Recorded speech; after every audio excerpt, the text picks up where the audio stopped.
Yes, people, welcome to Albert JTV and Holly's Hotspurs. We have World Cup fevers in time, Women's World Cup 2023. But before we get into it, people, preview show. Let's smash the intro.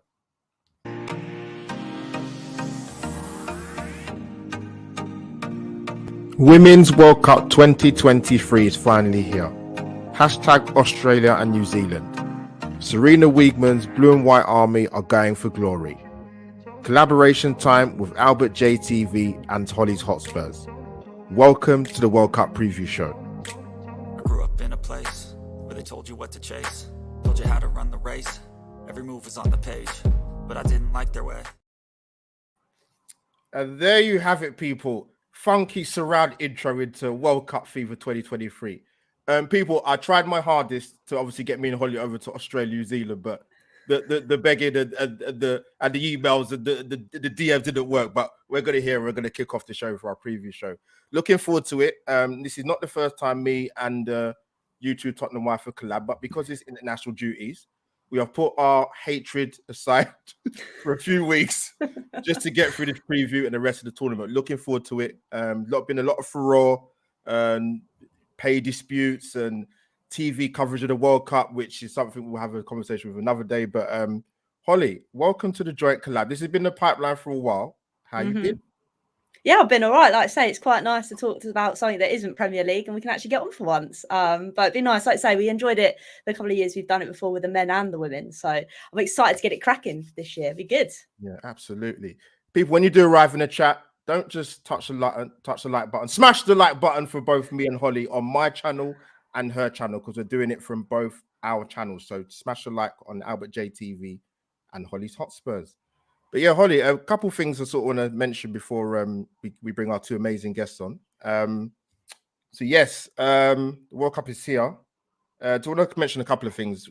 Well, obviously I can't talk about another thing because it's not Premier League related. I'm really excited to talk about him, but a particular sort of delicacy that we like to eat sometimes, Holly, but we won't go into it too much. Big up to Republic of Ireland ladies for making their first World Cup, beating Scotland in the playoffs to get here. And also, I've got to give a shout out to obviously my heritage, Nigeria, who have made the World Cup as well. Tough groups, it's going to be a bit difficult. Obviously, shout out to Katie McCabe, man, for Ireland, man. But Holly, another thing I want to talk about quickly, because we was going to talk about it on my channel, but time and whatever. But obviously, Dele Alli. I want to quickly talk about it because I'll be honest with you, it's been on my mind a little bit, even as a Arsenal fan or just a football fan in general. And obviously, saw the tweet from Gary Neville. I don't always like what Gary Neville tweets about, but this was interesting. This was different. Did the overlap, as you know, did the interview with Dele Alli. So I thought, okay, let me watch this. And I watched it. It was a tough watch, really tough watch. I've got to be honest. It makes you think. We kind of think we know what's going on, but we don't really know what's going on behind closed doors. And he revealed quite a lot, even more than what I thought he would. And even to Gary Neville's surprise. I just want to get your sort of quick thoughts on it, being an ex-Spurs player and just as a human being on a human level for what you heard. I think I can't sit here and say that we all kind of wondered, being Spurs fans, what kind of happened to him and what the drop-off was. And obviously there was something that wasn't quite right. And obviously it's taken for him a little while to obviously come out and say that. I just think it's maybe the media that's made him have to do it so quick, because again, questions would be asked all the time, oh, where is he? What's going on? But big credit to him. I think it will resonate with a lot of people. And I don't think he quite understands how many people he's probably going to affect in a positive way to be able to just speak up and talk about it. I think especially, like we say, we kind of forget sometimes that footballers are human. And we are all human. Yeah. And I'm probably going to be one of those people that say sometimes you kind of forget that, which is horrible, but that's just how the nature of the game is sometimes. But no, big credit to him. I hope he gets obviously better. I'm sure he is. I mean, we've seen him training at Everton with the lads, so hopefully he can find himself again. And he's managed to do it at a time, which means he can obviously get his career back on track. No, well said.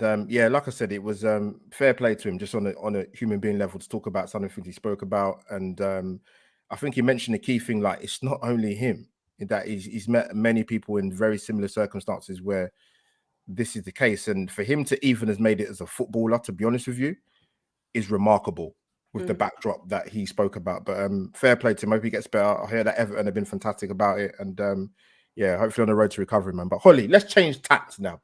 Women's World Cup. We've got two amazing guests. We do the honors of bringing in our two amazing guests, please. I will do. We've got Matt and we've also got Stephen. Now they are my good very friends from Tottenham. I love it because Albert's outnumbered tonight, so it's lovely. But welcome, guys. I'll say welcome, Matt. First of all, how are you this evening? I'm all good, thank you, Holly. Thank you so much for having us on, Albert. I appreciate you putting those partisan, issues aside. We let it go today because we're talking about the Women's World Cup. But I'm grateful to you guys for having us on. Thank you. And Stephen, it's been a little while since we've been in contact. It's a very small world, but it's great to have you back on to talk about the Women's World Cup today. How are you? Yeah, likewise. Thanks for having me on. I think Holly slid in the LinkedIn DMs a few weeks ago asking if I could talk about how good Beth England is. And as Matt can attest to in the office, I basically do that all the time anyway. So more than happy to continue that. Love that. Thank you. Cheers. Yes, so let me come in. I'm going to come to Matt first. So we will talk about, obviously, England are going to be the bulk of it. But we'll talk about, obviously, maybe players to look out for and other nations and sort of your thoughts, your insight into the women's game. But England I'm going to start with a squad, actually, that was announced. Possibly, I would say the one player I probably thought was a little bit unlucky not to make it was Maya Letitia, to be honest with you. Manchester United, who's had a fantastic season. But with England missing very key players, how do you see the shape of the squad? Are you happy with what the squad that's going to Australia, New Zealand? I think it's a difficult one because you talk about players who are out. Leah Williamson, massive loss in terms of the captain of the side. Beth Mead has been one of the world's best players, not just England's best players, but the world's best players. So there's some big names who are missing out on this tournament. You mentioned Maya Letitia as well. Great season at Manchester United this year. From a Spurs perspective, I would like to have thought Ashley Neville would have been in with a shout as well. But that all being said, those are the players who are out. Let's look at the players who are there. We've got a fantastic squad. Majority of who were involved in the Women's Euros where we triumphed. From the spine of the team, you're looking at Mary Earps all the way from the back, right to those strikers, Alessia Russo, who proved herself. If we want to think back to that back heel goal that she scored in the Euros, you've got quality all the way through the side. So, yes, there are players that are missing out, big names as well. But I think the players who have come in to replace them and the other players that we've got in the squad can definitely fill their shoes. And I still feel very confident, even though we are missing two superstars in particular in Leah Williamson and Beth Mead. So I think we've got a good chance here. No, good shout, Matt. I'm going to come to Stephen. I'm going to get this. There's actually the squad on screen. Hopefully there hasn't been any dropouts in the last 24 hours, but I don't think there has. Stephen, coming to you, mate. I saw the warm-up game actually because I recorded. I didn't watch it live at the time. The last game against Portugal. I think some of the criticisms I would sort of label at the England side, even before the Euros and a couple of Arnold Clark Cup games ago, and is, for me, they just moved the ball a little bit too slowly. But I actually think the one miss for me, even though I'm an Arsenal fan, obviously Russo, and just to get that in there, and I love obviously Beth Mead and Williamson are key players, but I actually think the biggest miss for England is Fran Kirby. She just links that playing between the strikers, and she's fantastic at finding the pockets of space. Looking at the England squad, is there anybody you feel that can fill her boots in particular? Yeah, well, I fully agree. I mean, it's not just the Indian players, but a couple of the players that retired after the Euros as well, in terms of Jill Scott and Ellen White. But I think you look at the squad overall, and it's still very strong. I did see a comment earlier today that said that English pessimism remains undefeated, because it's like we're always looking for reasons to find the doom and gloom, even though, like, look at how successful we were last summer, look at the strength of the squad. But interested to see actually Kira Walsh, because obviously she's not a WSL player these days, so I haven't really seen too much of her. But yeah, be keen to see how she gets on at the World Cup. Good chat. We'll talk about Kira Walsh a little bit. The woman's just poetry in motion, honestly. Her and the likes of her colleague at Barcelona. I'm not going to mention her now because she's just amazing as well. Who plays for Spain. But Stephen, good chat. Holly, do you want to come in with some of your quick fire questions to your amazing guests? Indeed, with my beautiful colours on my piece of paper. Matt, obviously, Albert's spoken a little bit about players that are obviously missing or aren't quite there. But obviously, a big person I want to talk about is Beth England, because obviously she has been put into the squad. What do you think that she can bring to this England side? Because obviously she's pretty much carried Spurs on the back of her shoulders this season. I mean, she's been fantastic. Stephen will have even more of an insight than me, but, you know, having watched her live in the flesh over this season, and remember, she only joined Spurs in the January transfer window. So a fantastic acquisition for us. She has been a joy to work with, an absolute sensational player, lovely person as well. I will throw that in there as well. So outside of the pitch, she's an amazing person too. I mean, what a player. I would love to think that she would get a starting 11 spot after the end of the season she's had.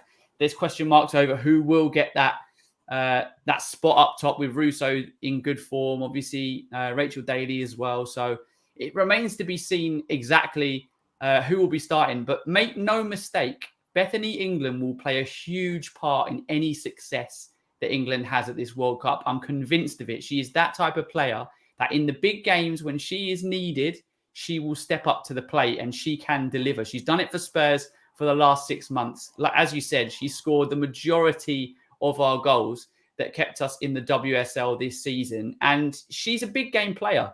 She's got so much experience, not only at domestic level in the WSL, but also as an England international. She's back in the squad where she deserves to be. And I think if given the chance, she could carry us to glory. 100%. I love those words. Good words, Matt. Obviously, like we said, she got called to the team because Stephen, she said that it was her resilience that got her into that squad for England this year. And obviously, like Matt said, you work closely with her, more closely, so to speak. So what would you kind of say to anyone that hasn't really watched much of Beth this season? What would you say that she can offer to the squad? Well, I just think get her in the right area, and 9 times out of 10, she'll find the back of the net. I think after joining us in January, she went on to get 12 goals in 12 league games, which is incredible form, you know, massive impact on the team staying up in the league. I know that at the Euros last summer, Serena I think she started the same 11 for every game and maybe didn't make too many changes throughout the games. But if it looks like we're struggling for goals and you've got Beth on the bench, then I think you've got to bring her on and give her a chance. Be interesting to see how she's used in this tournament, but I definitely hope that she gets that chance. But it's good that she's in the squad regardless, because she's got such great personality that, you know, she can really help the team spirit and get everyone in positive vibes going into the game. So yeah, really happy that she's there. No, I think we definitely need that. And I think it's the thing as well, we haven't really seen much of her yet in the warm-up games. So it's just whether, like you said, Serena will mix it up sort of thing. Yeah. Well, I was looking at FIFA 23 yesterday and playing the Women's World Cup mode. I did England versus Haiti. Or is it Haiti? Yeah, you said it right. And I gave Russo a half and I gave England a half as well. And they've both scored a goal each. So there you go, Serena. That's what you need to do. Well said, Stephen. Well said. Now, you know what? Fair play with like Bethany England moving from Chelsea to Spurs, because obviously, I guess it's different, Stephen and Matt, in the sense that at Chelsea, she probably would have seen a lot more on the ball as opposed to being at Spurs, because I believe her and Rachel Daly outscored Russo last season in the WSL. And I love Alessia Russo even before she came to Arsenal. For me, she's better hold-up play. But Bethany England, I think, probably will be used more as an impact player, because what Holly's mentioned in terms of the warm-up games, I haven't really seen her. But in that England side, there's still enough quality there. Yes, there's some obvious key players that are missing, but we'll talk about one particular I want to ask you about, both Stephen and Matt, coming to you. Lauren James. Now, obviously, I think she missed it last year through injury, I believe. And me and Holly obviously met for the first time at Finalist. We went to go and watch the England-Brazil. And I was very, very impressed with Lauren James. You know, she reminds me of, I don't know if you guys feel the same, I'm going to ask Holly as well. If I'm looking at sort of men's game, if I look at a player like for like, I would say she reminds me of like of a Jack Grealish. Like her, I wouldn't like to stick her out like wide in terms of keeping the whip. She probably can play there, but you saw even in the warm-up game against Portugal, she can play in that 10 role. And obviously with the miss of Frank Kirby, how impressive have you been sort of coming to you, Matt, with what you see in Lauren James? I mean, what a player. And like Stephen said, thought you were going to compare her to Reece James, and I thought, he's going for the banter point. No. Can't do that. But fantastic player. Literally, such a good player. Strong on the ball. Clearly, as you've compared her to Jack Grealish, she's got that technical ability as well. She's fearless when it comes to taking on opponents. She's dominated domestically with Chelsea. They've had such a fantastic season seasons under Emma Hayes, for such a long time now, and she's been a pivotal part of what they've done in the WSL in the past 12 months. So fantastic player for England to have at their disposal, and it goes to show the kind of squad depth that we've got. We talk about Alessia Russo and Beth England and Lauren James and Rachel Day. We've got so many of these players who can play in these attacking positions. You haven't mentioned Chloe Kelly yet. There's so many players who can play across a front two, front three. We've just got so many options. But yeah, Lauren James in particular could be one to watch in this tournament from an England perspective for sure. Yeah, that's a great shot. Like I said, I'd seen bits of her, Matt and Steve. Coming to you, Steve, and I've seen bits of her, but I guess it's until you see the players play in the flesh and you think, wow, like she has got something about her. Obviously, I want to get your thoughts about Lauren James as well, Stephen, but also sort of England's team lineup. What are you feeling in terms of that opening group game? I'm going to get the team up that played against Portugal in last warm-up game. I actually think the front three is probably up for grabs. But yeah, just your thoughts on Lauren James and where would you play her and who would you like to see in that front three? Yeah, I'm sure like when you saw her in the flesh, you can kind of appreciate more than like the physique that she has as well and how athletic she is. But in terms of this team, I think the front three, having worked at Norwich in the past, I'm a big fan of Lauren Hemp as well. So I'd be more than happy for her to start. Obviously, Ella Toone, amazing impact at the last tournament. Stanway Walsh. Daly obviously can play left back. So is that a spot where you put Beth there in the number 9 role? But that will probably go to Alessia Russo. But it's still a very strong team. But yeah, let's see. I wouldn't mind James being high up the pitch. No, good shout, Holly. Before I bring you in, you know what? Even when you kind of look at the squad, you think, actually, you know what? They have still got some game changers there. Katie Robinson's had a fantastic season at Brighton. As you mentioned, Lauren Hemp, who, when she gets the ball and get her one-on-one, she's electric. But again, it's about England getting the ball, moving the ball quickly through the midfield transitions through Walsh and Stanway in order for the wide ladies to do their damage. But yeah, it's Holly, coming to you, my amazing Holly. I'll say, because I was just going to talk about obviously our opponents and things that we're going to face. And obviously we've got this over our head that we're going to be one of the top dogs, shall we say, in the tournament because of our winning streak in the Euros of last year. So I'm going to come to you, Matt. Who's someone do you think that we need to maybe watch out for? I know obviously America are going to be a massive player in this tournament, but who else do you think is going to be up there battling with us? Yeah, I mean, USA are coming off the back of winning the last 2 World Cups, right? So, I mean, it's never been done. A team has never won 3 World Cups back to back.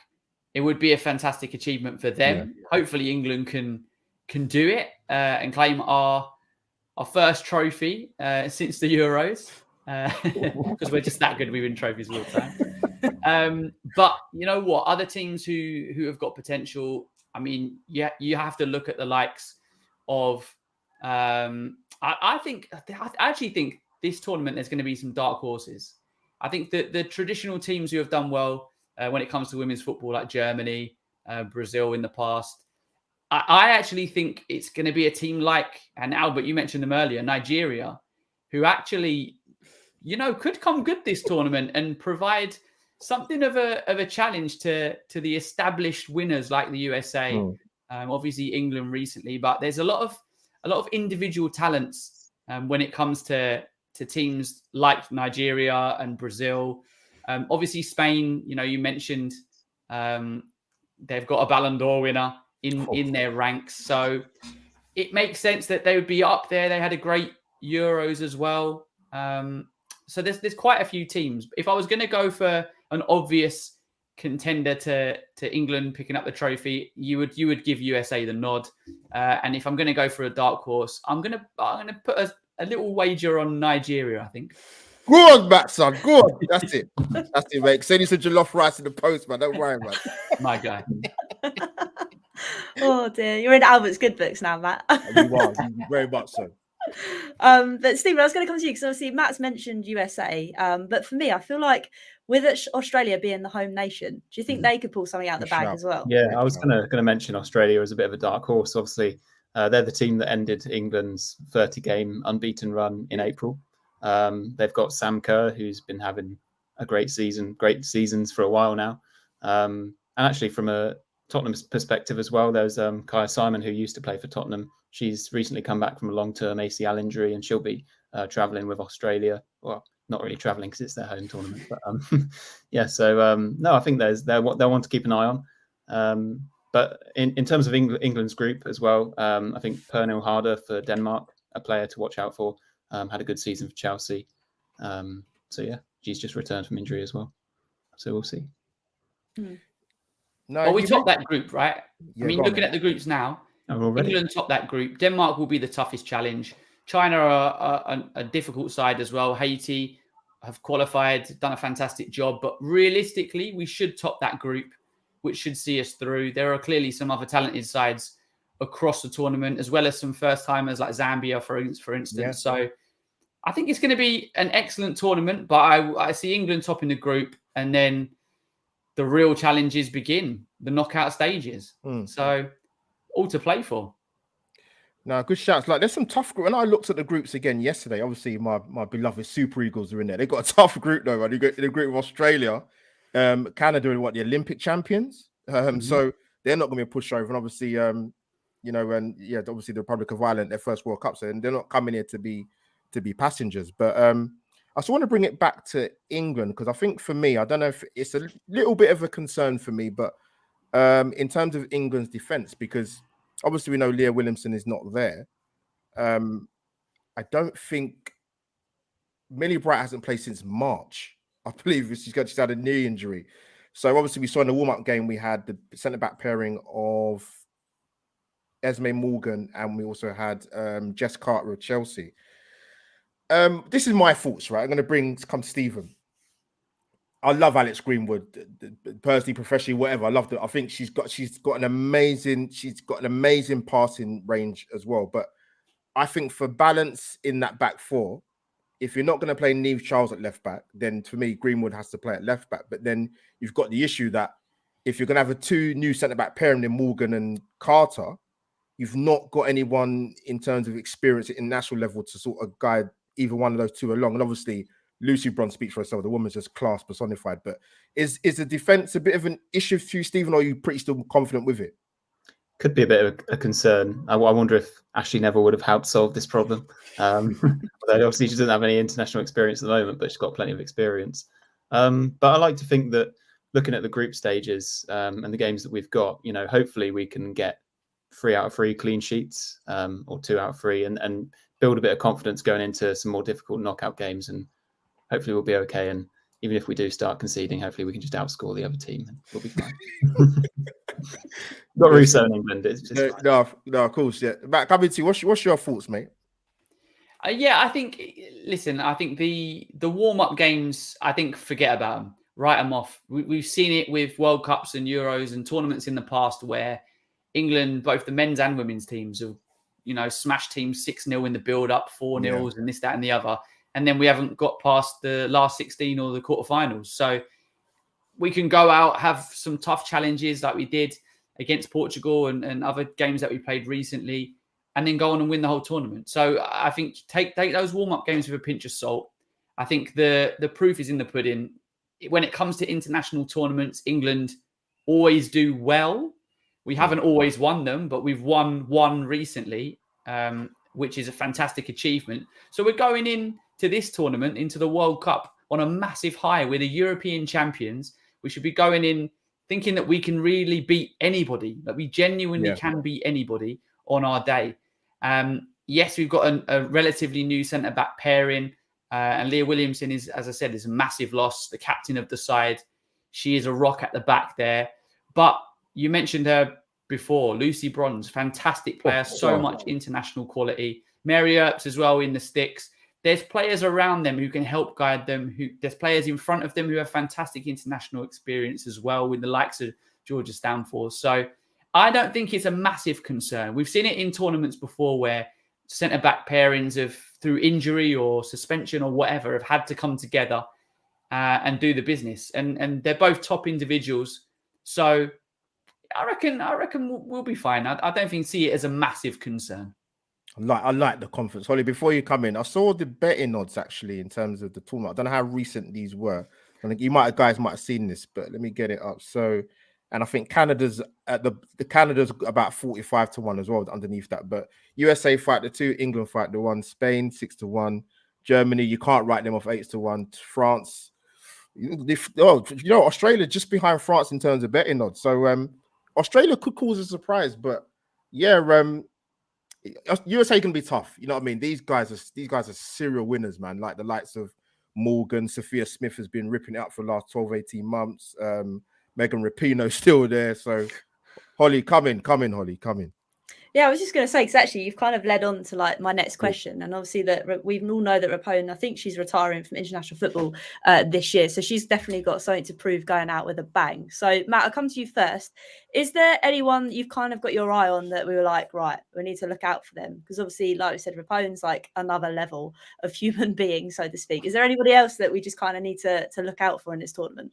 Oh, 100%. I think it's a good point that there are actually a few players who are probably playing in their final World Cup for their nation. So Megan Rapinoe being one. I was lucky enough to meet her last year, actually. We went on tour with Spurs Women and I watched her play in the stadium. She was an unbelievable talent. Great person as well. Really nice when we caught up with her. She gave a lot of advice to some of the younger Spurs players. So, yeah, massive respect to Megan Rapinoe. I think she could have a great tournament. As we said, USA are unquestionably the favourites. But outside of USA, I've got to give a nod to one of the greatest female football players in the history of the game, Marta, who is appearing in what I think is her 6th World Cup finals for Brazil. Something ridiculous, yeah. She is the GOAT of women's football, without question. She is unbelievable, sensational talent. She's been injured for a lot of the last sort of 12 months, the last season. But as we all know, on her day, unreal and unplayable. So Brazil with Marta, definitely one to watch. You mentioned her as well, Alex Morgan, fantastic player. Yeah. You can never write her off. These are all experienced players at the World Cup. But there was a reason why I gave Nigeria my dark horse nod. And that is because of Barcelona striker. Yes. I'm going to tell you, I'll let you say it. Oshola. Oshola. Yeah, that's it. There you go. She is so good. There she is right now. Fantastic striker. Her record for Barcelona, insane. 83 goals in 89 games. I mean, that is unbelievable. She's a fantastic player. The talisman for this Nigerian side. She could carry the Super Eagles the furthest they've ever gone in this tournament. She's won African Cup of Nations on several occasions. She's got so many trophies under her belt. So we talk about the experience in the England squad, you know, carrying some of the less experienced players. She is going to do exactly that for Nigeria. So, yeah, she's definitely one of my ones to watch. And then I want to give a final shout out as well, because you mentioned France just before, to Wendy Renard, who's been around women's international football for a long time. There was talk of her. I think she actually said that she was going to retire from women's football earlier this season. She's come back. She's in the squad for this tournament. She could have a very, very big tournament. She may have one more left. I think she's 31, 32 years old. So there may be another tournament left for her. But brilliant player for that French national side. So, yeah, those are kind of my ones to watch for anybody who's not too familiar with women's football. Those are the players you want to keep your eyes on. That is a very good list. I mean, Stephen, is there anyone you want to add to that list that Matt may have missed off? Is there anybody else you can think that's going to have to be one you have to put your radar on for? Yeah, you haven't left many for me, Matt, to go through. We've got there's Alexia Putellas. I'm sure I'm butchering the pronunciation, so apologies, but she's considered to be the best women's player. And I don't know how likely we are to come up against Spain if we both get through the group stages, but that could be a bit of a cause for concern if we do. But I also wanted to give a shout out to Christine Sinclair at Canada. Oh, good shout, Stephen. Great shout. 40 years old now. Going into, I think her 6th World Cup as well. I think the same as Marta. So I love it. She should just play every minute, I think, just to prove that you still can do it. Oh dear. Good shout. Great shouts. Now, guys, before I let you guys go, because you guys have been amazing, I could talk to you guys for ages. Coming back to Lionesses, Serena Wiegman's been fantastic since she's been here. She had a great record, obviously fantastic win percentage at the Dutch national side, obviously won the Euros with them as well. But for you, who's the one England player going into this World Cup who's the most important, or who could have a big say in England winning the tournament? Come into Matt first. I need you to come to me first. I'm like, who do I go for? I know who I'd go for, but I'm not going to say it, but I don't want to spoil it for you too. Okay. Bring on the squad for us again. Yeah, I will. No worries. Of course I will. You know what? It's a tricky one, because I would. You know what? I'm going to go for it. I wasn't going to, because I was naturally going to go for someone at the top who's going to bag all the goals. But I'm going to go for Mary Earps. Good shout. I think Mary Earps, in terms of not only her communication on the pitch, obviously a fantastic goalkeeper, makes vital saves when she's called upon, but her attitude in the squad, everything around her, she just seems like a great person. I've never had the pleasure to meet her, unfortunately, but I would love to meet her, Matt. Yeah, Holly she's knows this. great. I would love her. So I think in and around the camp, she's going to be fantastic for the squad. Obviously on the pitch, she's one of the leaders on that field. She's been an ever-present for England for ages now, as long as I can remember in recent years. So I think when it comes down to the crunch time, and don't forget, this is tournament football, so it could come down to a penalty shootout. We saw it with the men's England under-21 side. That final penalty right at the end that was saved by Trafford that won us that trophy. Ironically, against Spain, who, as you mentioned, Steve, we could potentially face at some point in the latter stages of this tournament. So I'm going to go for Mary Earps as my player for England, who's going to be the rock, who's going to carry us all the way. No, good shout. Before I come to Stephen, yeah, Mary Earps, me and Holly was there, and she said that penalty save against Brazil, I was like, wow, that was fun. That was fantastic. But coming to you, Stephen, the floor is yours, mate. Well, I'm going to go for possibly a little bit of a rogue one, because I'm not sure how many minutes she's going to get. But a player who I think you'll be fond of, Albert, and that's Jordan Nobbs. Just because I think back to, I think it was January when Tottenham women, we went to Aston Villa. It was Beth England's debut actually for Tottenham. I think it was Jordan Nobbs' debut for Aston Villa as well. Yeah. And watching her in person, she was just a level above everyone else by miles. I couldn't believe what I was seeing. Just made it look so easy. So yeah, I'd love to see her get some minutes as well at the World Cup. Oh, great shot, guys! You've been amazing. Could you please tell the amazing people where they can find you, starting with Stephen? Well, I guess if you want to, you can find me on Twitter at @swright_THFC. So not one for the Arsenal fans. Well, yeah, Stephen, you never know. There's some decent ones out there. Holly will vouch for me. There's not many of Holly will vouch for me. But no, Stephen, it's been a pleasure to get you on. People, footballing community, key thing. Follow this amazing guy. Thank you, Stephen. And Matt, thank you for joining us, and tell people where they can find you. Yes, thank you guys so much for having us. A pleasure to join you on both your amazing channels. You're both smashing it in the fan game. So yeah, massive big up to both of you. You can find me on Twitter, Insta, you name it, whatever social media you want to find me on. You can find me at MattTartJourno. Nice and simple. No that is very nice and simple. But yeah, listen, throughout the tournament, sure, we can definitely love to get you guys on Hollywood voucher me, absolutely. But you guys have been amazing, and thank you for joining us. Thanks for having us. No worries. Thank you. Thank you. There you go.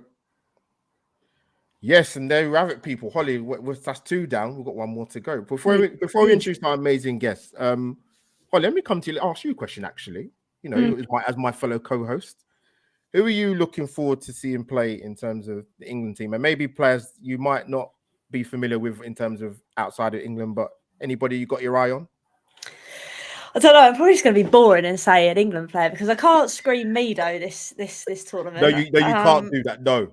So I'm going to have to scream Russo. I want to see Russo do another back heel this tournament. That's what I want to see, if I can.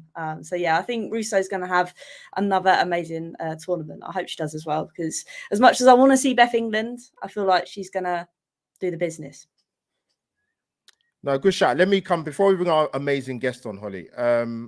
One player I'm looking forward to seeing play for England. I think she will be integral. I love the woman to pieces. I call her the Alexander Pirlo of the women's game because she's so amazing. And that is, I'm gonna get her up on screen because she deserves to put a picture up on there. Kira Walsh. Kira, Holly, this lady is a combination. She's a combination, right? For me, the silky makes it look easy. Combination of Erdegaard and Bentancur. She's just amazing, great touch. She's going to be very integral for England. But I think the key thing, my dear Holly, is that England have to get the ball to her quickly enough, and also from your centre back pairings have got to be. They've got to be comfortable in possession. That's why we're going to miss Leah in particular, because she can play in that central area midfield. She can be comfortable on the ball in a back three or a back four. But get this lady on the ball, get her pass into the front three, get her on the front foot, get her on the half turn, and England can win this tournament 100%. But Holly, let's take it away. Let's introduce our amazing next guest to come in. Indeed. Right, we are joined now by Josh. Josh, how are you this evening? It's nice to have you on.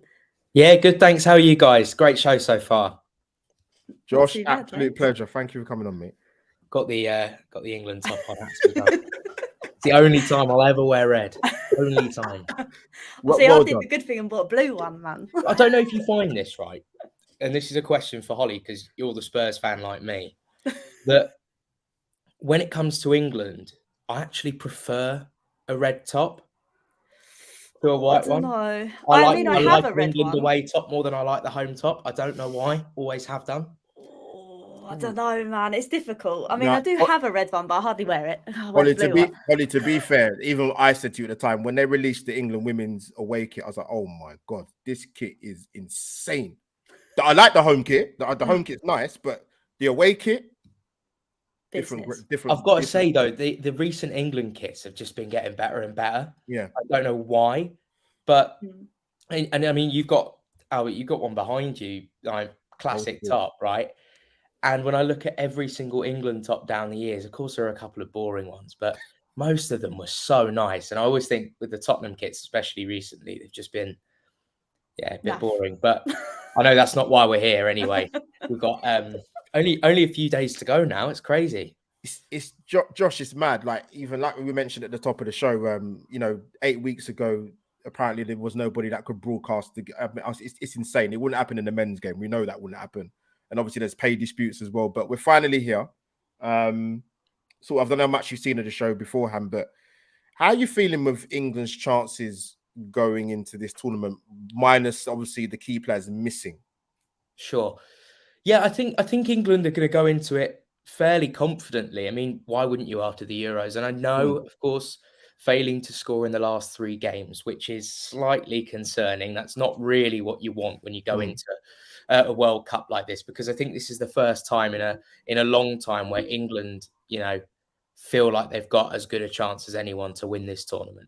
I certainly don't think they're the favourites. I don't think that pressure should be put on them either. And I think my biggest concern actually is that these players put that pressure on themselves. I want to see them go out there and first and foremost enjoy playing together, enjoy being there as a team. It looks like they've been having a hell of a load of fun in the build-up, cuddling koalas and surfing in early mornings and just doing everything I'd love to be doing in Australia right now. But I just think that if they can go there and Serena Wiegman can remind them of where they've come from and what they've achieved so far, and to just go out there and just express themselves, enjoy themselves, then I think England is going to perform really well in this tournament. But if England get in their own heads and, for example, say Alessia Russo or Georgia Stanway goes in on goal, they miss a chance, right? I don't want to see them overthink it. I don't want to see them, because especially given that they haven't scored in their warm-up games. I don't want to see them, if they fail to score in the first game, that pressure build up, because I think ultimately, so much of this and getting through this tournament, and it goes for the Lionesses, it goes for the men's team as well. It's always the same thing when it comes to the World Cup. It makes no difference. It's so much of it is how well can you prepare mentally, and in those testing situations, especially when, backs are against the wall and things aren't going your way, decisions may not be going your way. If you can just keep that composure. I mean, England did it in the Euros, and I know obviously there was home advantage, but I think it's really, really important that in a tournament like this, they show that maturity now. And I think that anything is possible. But I know obviously we've got some key injuries, and Beth Mead, I think, is one of no one can you can't speak highly enough about what she brings to the team, and Leah Williamson's captaincy as well. But there's some very experienced players in that team, the likes of Jordan Nobbs, and Millie Bright, these individuals, and I even see Mary Earps as a massive leader in that big squad. time.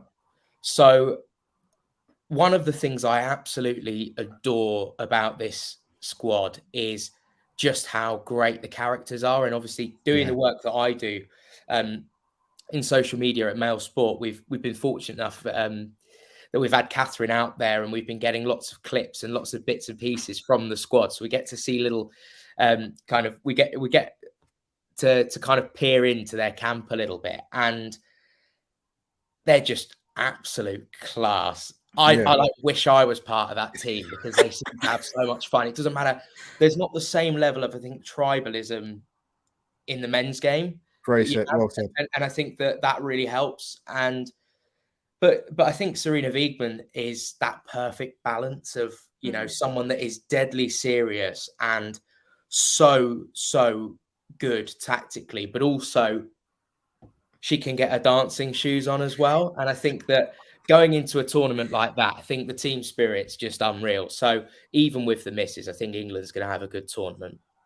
Holly, before you come in with your question, Josh, you make some great points, because I watch a lot of the stuff for the Lionesses stuff on the YouTube channel. I just loved the player. I love them. I love the manager. I love the players. The charisma and the togetherness is just, how can that not be infectious as an England fan? Watching that, it's incredible. Mary Earps, love her. Love to meet Kira Walsh, Stanway. There's so many players in that team that's got so much character, and you just love them. Holly, come in. I was going to say, because actually, Josh, you mentioned obviously Serena Wiegmann, and I was thinking the whole tournament last year, they kind of kept them in their own little bubble. Do you think that's going to be something we're going to see in this tournament as well as compared to the Euros? Do you think it's going to be more of that secluded bubble? Do you think it's going to be a bit more, shall we say, giving it to journalists and stuff and see what they're doing? I think that's been one of actually the best things about Serena Wiegmann in this role, has been the way that she's handled the media and the way that the players have handled the media. I think that what we're seeing, I think that it's going to be a weird kind of mix of both, where I think that when it comes down to business, they're going to keep themselves to themselves. And there's England that's, all fun and jokes, right, in front of the media, but then there's also that very serious England side. And I think that that's one of the best traits that all of the players seem to have in this squad, and Serena Wiegmann, is they know when to turn it on and when to turn it off. There's kind of like, it's like Jekyll and Hyde almost. It's like you've got one side of them, which is, you can do all these fun kind of interviews that have nothing to do with anything, right? Or at the same time, they can get really analytical, really technical, and really focused. And I think that actually keeps them grounded. I think once, the first game, the whistle goes against Haiti, I think we're going to see England go a bit more secluded, and it's all about the team. But I think, why not have as much fun as you can in the build-up? I think all of this is team building. All of this is, confidence building. And it's the type of thing, it's amazing how in any walk of life, if you're in a great mood, you do everything and you enjoy what you're doing, you do it so much better. And I think that that's what we're seeing. But I think also at the same time, I don't think Wiegmann will be scared to pull the plug on interviews or pull players out of the media spotlight if there's a risk of, you know, or if a player's not quite focused enough, or if they've had a bad result, you know. But we get to see a ball kicked at the World Cup yet. So, you know, as far as I'm concerned, let the fun continue. And I think that they'll want to do that as well, because at the same time, they're also trying to bring all of us on this journey with them. And, you know, when you see Wembley sold out for the Euros final, for example, and we're seeing the growth, I mean, the attendances are going up so much in WSL. And, you know, obviously in Germany and in France and, you know, in Spain, the attendances have always been pretty good. But, you know, we're really seeing that growth. And if anything, I think we're really lucky. And they're really lucky that the World Cup has come so soon after the Euros, because that momentum, I still feel like we're on that high from the Euros. You know, and for me, at least, Harry Kane's penalty miss against France in Qatar, I forgot about that when I thought about what the Lionesses did. And I remember the emotions a bit. I was in Trafalgar Square for the final, 2 pints in hand, you know, and when I think about that, you know, I think that we've just got to get behind them. It's a summer World Cup. We obviously had a winter World Cup. So here's our summer World Cup. I hope everyone gets the beer gardens out and the weather holds up. And I know it's going to be pretty early drinking, but I hope everyone can, you know, really get behind them this summer, because, you know, if the Euros is anything to go by, I mean, imagine if England win the World Cup. I mean, there's going to be the best party. Mental. It's going to be unbelievable. People are going to be on the street. It's going to be unbelievable. So yeah, I think we're in a good place. I think England's in a good place, and I think that, as I say before, it's that ability to turn off and on. You know, when to have fun, when to kind of be playful with the media, and when to be serious. That I think actually stands them in good stead, because I always feel like they are in control. You know, they never let scandal kind of rock them. It's none of that kind of stuff. It's, you know, they're very focused. They're here to do a job, but they're also people. And I think it brings us as fans closer to them when you see the likes of Ella Toon just, you know, joking about with everyone, and she makes me absolutely crease. I've always thought, you know, if you guys watched An Idiot Abroad when you were younger, I would have loved to see a season with her on there, or like A League of Their Own where they go abroad and Ella Toon part of that. She's that funny. But at the same time, on the pitch, there's only one thing that's on their minds, and there's only one thing we're seeing, which is, you know, a good performance. No, great stuff. No, you make a good. Your people, obviously, because the World Cup's in Australia and New Zealand. I mean, if you want to drink that early, it's up to you. But I mean, personally, I might just be on the tea or the coffee, or maybe even a lemonade might stretch past 10 o'clock, 11 o'clock in the morning. We'll see. But Josh, Josh, 2-part question. So I think the striking option for England, taking it back to England, is going to be interesting, because, as we mentioned before, Beth England and Rachel Daly outscored Russo last season in WSL. I mean, Daly scored, I think, 22 goals last season. And let's be fair, Aston Villa ladies are not a side that is probably going to be in the top 3 or challenging for a league title in the WSL. So that's an amazing turnaround. And who do you think gets the nod in Serena's mind, whether it be Russo or Daly? Tough, isn't it? For me, it's Russo, right? And the reason why is because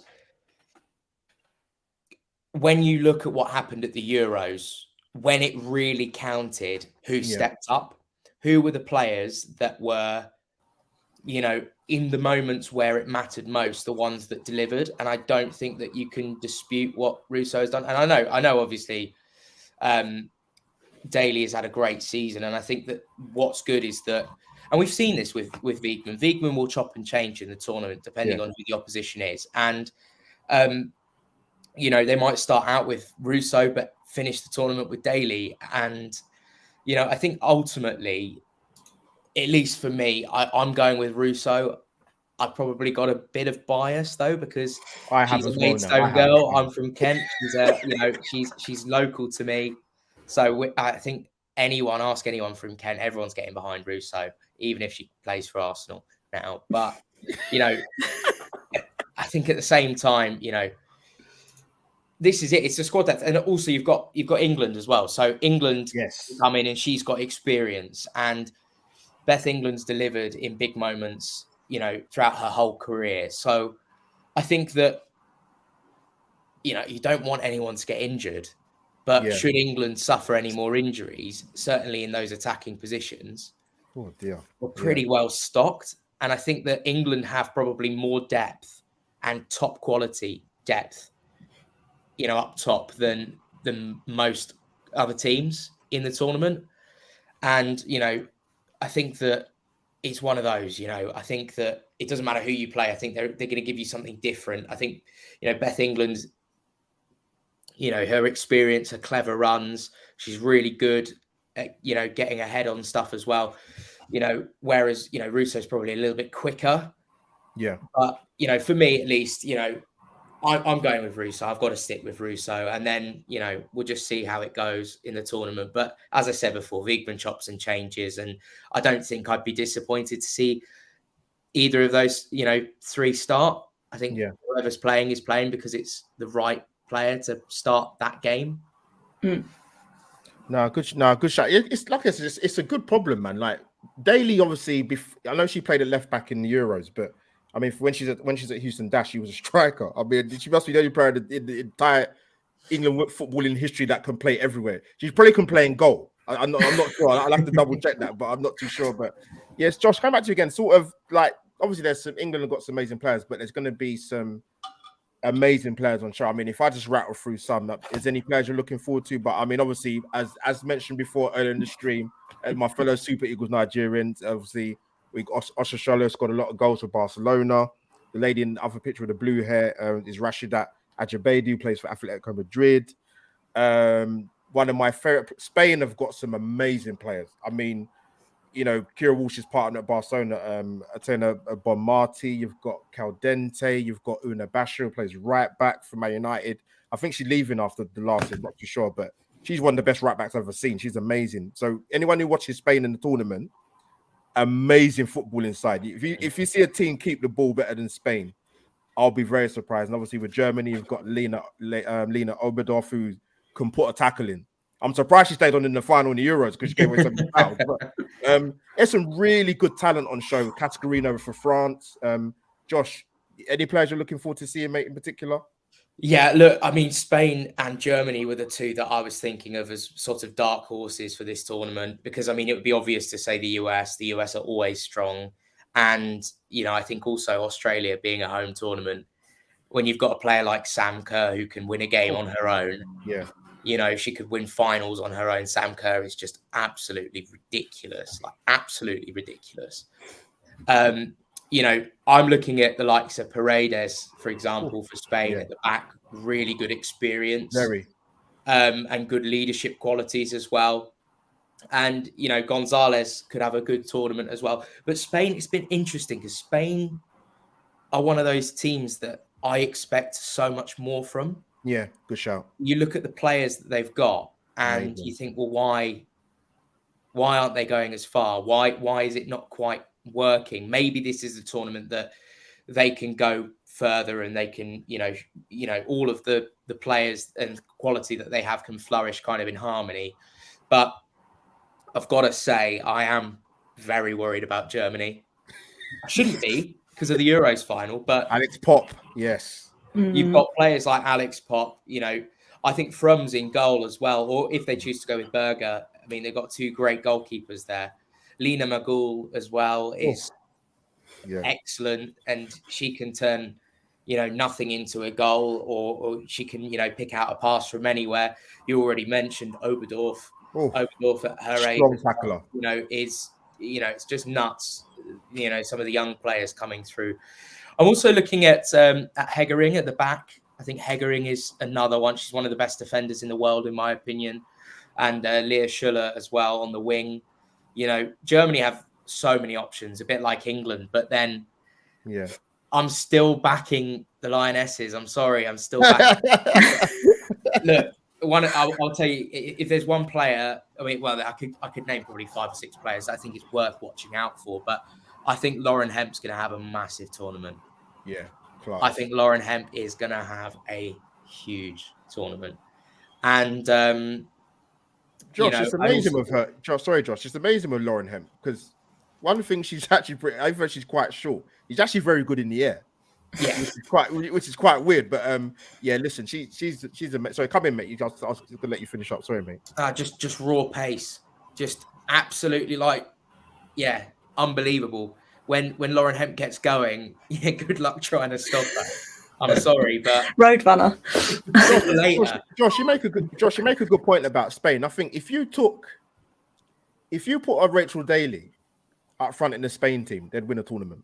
That for me was their biggest issue in previous tournaments. They're amazing transition, brilliant at keeping the ball. But I'm not sure if they've got a striker who are going to get you 5-6 goals in a tournament.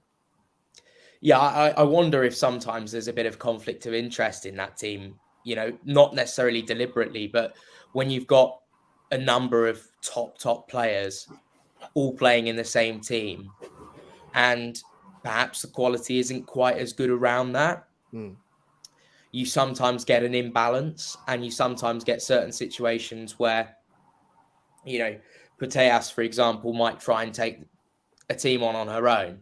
She might try and control, and it's kind of, especially if things aren't working because of, their lack of goals. And, it doesn't matter what level of the game you're playing at.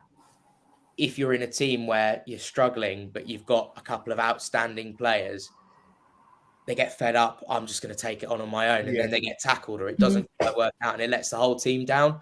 So yes, Spain play good football. Yes, they're good in the transition, but I think that what I want to see is real maturity from them. They've got a couple of players that are, you wonder how many more tournaments Paredes has, for example, and I want to see back to front. I want to see kind of unity in that team. I just look at these teams and the only team, USA have obviously great team spirit, as does Germany. But, I'm yet to see Spain have that kind of team spirit and that kind of same just vibes about them as the Lionesses. Do you know what I mean? So yeah, I think it's a big tournament for Spain, but I also think the pressure is on Spain because they've failed to deliver, in tournaments before. And I think that it's almost weird because you think, oh, there should be more pressure on England.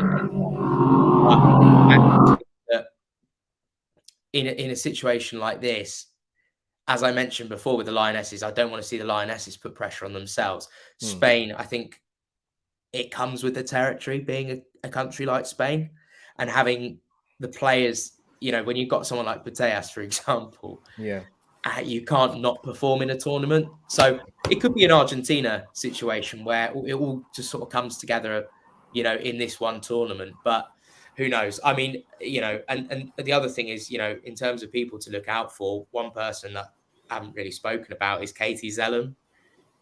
I think if there's one player, set piece specialist, if there's one player that I've been so impressed by in the WSL this year, it's been Katie Zellum at United. Just unbelievable. One of those players again. I don't think she gets enough credit. So yeah, I mean, look, there's so many options, so many good players on show in this tournament. Can't wait for it to start. But yeah, I think Spain and Germany probably dark horses. I would say more Germany than Spain, but that's only because Germany are this winning machine in tournaments down the years, and especially this current squad where they've still got so many young players. It's this kind of perfect balance of youth and experience. And I think that similarly to England, I think they're in a very similar kind of moment in terms of their squad depth and in terms of that balance of real leaders and younger players who are kind of, they've got the shackles unchained. They can do whatever they want. The sky's the limit. There's no pressure on them at all. Do you know what I mean? So yeah, that for me at least, I think we could end up with another Germany-England final. It could.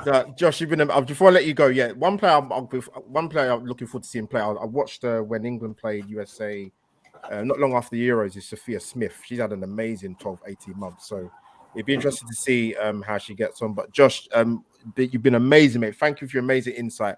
Definitely want to get you back on again, 100%. Anytime. Tell the people where they can find you before you disappear, mate. Josh UCV on all socials, pretty much. But Twitter's the one that I tend to use more than anything. Normally tweeting stuff that riles a lot of people up about Tottenham. One of them. But yeah, you can find me there. And thanks so much for having me on, guys. I can't wait for the tournament. Come on, England. Yeah, your insight's been fantastic, man. But no, I appreciate you coming on. People, come and follow the football community. Come and follow Josh. Josh, we'll catch up with you soon, mate. Take care. Take care, mate. See you later. See you later. See you later, mate. Holly, and we are done. We've got Wow. an hour in, Holly. People on my channel and Holly's channel, thank you for tuning in. Smash the like button and subscribe to Holly's channel in my title, and vice versa. Holly's put my channel link in her title. So yes, people, football community, come and support both of us. Like I said, we're supporting the Lionesses. We're going to see some amazing footballers. The guys, Josh, Matt, and Stephen have mentioned some excellent players outside of England to look out for. Holly, I'm sure you'll be looking out for some of these players as well. I will be. Yeah. I'm going to make sure I'm down. Don't worry, I'm not going to let you pronounce any Nigerian players' names, so don't. Thank you. But big up to the people the guests who were amazing, great insight. Like I said, this has been in the pipeline for a long time between me and my dear Tottenham YouTube wife. But come on, you Lionesses. Holly, final words for you before we depart on this Monday evening.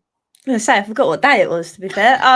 But no, I'm well excited to have it. Like I say, it's always fun to collab when we're not talking Premier League and we don't have to talk about the two clubs we hate. I hate both clubs at the moment. But anyway, enough of that. It'd be nice to obviously watch the whole tournament, then dissect it with you and other people. And I'm also going to do some watch-alongs in the Agon Bar as well, man. It'll be open at 10 o'clock on Saturday. Don't you worry.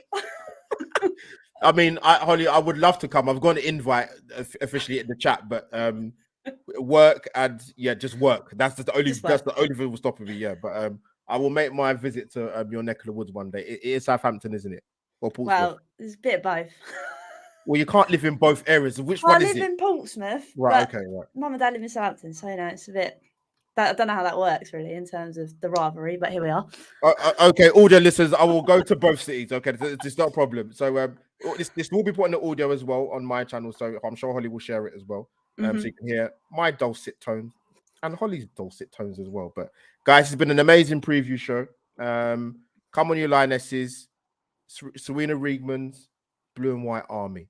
So people, hopefully Lionesses can bring the trophy back home. We'll be back soon with a match review for when England kick off the tournament. But people, that is Albert JTV and Holly's Hotspurs over and out. Come on, you England. Come on, England.